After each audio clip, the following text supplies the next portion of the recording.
siya kanang high blood. So ako, low blood sad ko. Before no, kanang mo strike na gani ang akong katong mag-low blood na ko, murag, musaka gid ang diri. Buot, gid kaayo. Kanang, konsumo, mo take down ko og hindi. Kanang something sweet. So, mawala. Then, karon nga, I am taking barley, brain power barley. Wala na ko maka-experience ana. So, ang amazing sad, sa before atong mga second Saturday of October, doon namin sports fest sa Gaisano Bowling Complex. Last year, naasad mi sports fest. Then, kusami nga, kuan, ni appeal. Before wala pa ko mag-take aning green power barley, so, usara gid to ka, ako ra gid mismo, ako ra kaugalingon ang akong i-present nga mudula. So, pagka ugma, kanang wala lagi tayo experience test o bullying niya, kanang kadto ra gyud adlaw nga mag-bullying ka. So pagka ugma, wa na ko kabarog, ang cramps barog na ko, matiklod ko kay mo pitik ang akong legs. Cramps ya. So pagpalit din ko alaksan sa akong anak. So after taking sa alaksan mga 5 hours pa una pa na relieve. Last second Saturday sa October sa akong sports fest, balik yung duha ka tao ang akong gi-present kay ipauli naman tong usa ka player nga among kauban. So ino siya nga ati ka nang dulai lang ang akong side. So duha ka kuan ang akong gidulaan, ako og sa iyaha. So niana gi ko karon ako gyud ma-testingan kung unsa gyud ka power ang kaning barley, green power barley mo ni sa akong nahuna.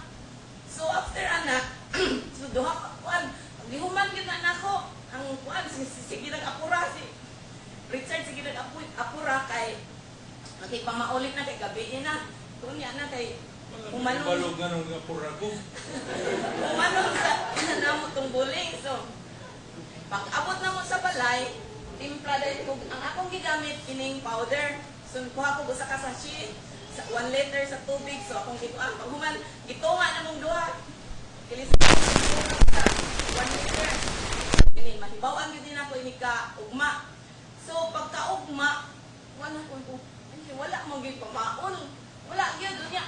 Wa gyud dritso ra gyud akong lakawin ko. Pa, tinuod gyud unsa ka power ang barley. Ako gyud giingon sa iya. Karon ang among anak na-recruit na sad siya pagka policeman. So, gahapon na sila sa ilang training center sa Gaas. Then, sa iyang pagkuan kanang the following, kanang previous month nga sa ilang preparation, barley kay mao na makapalingkuli mo, di gyud ka bisag unsaon kag masi-masi sa inyo ang mga kuan dili jud ka kanang maluya, di ka matumba yun ana. I was already a victim of hypertension.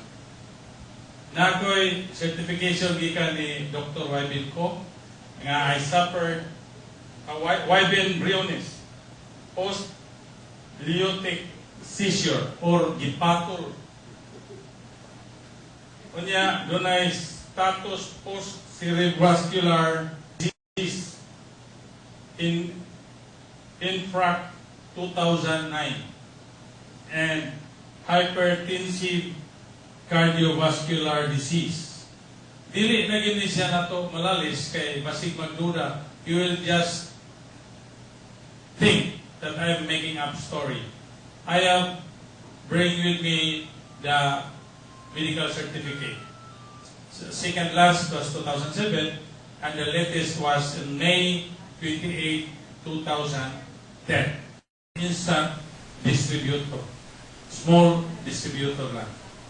So, karon we are busy, we busy ourselves to campaign to those less fortunate nga di gyud ka afford sa mga tambal nga gibaligya sa tindahan.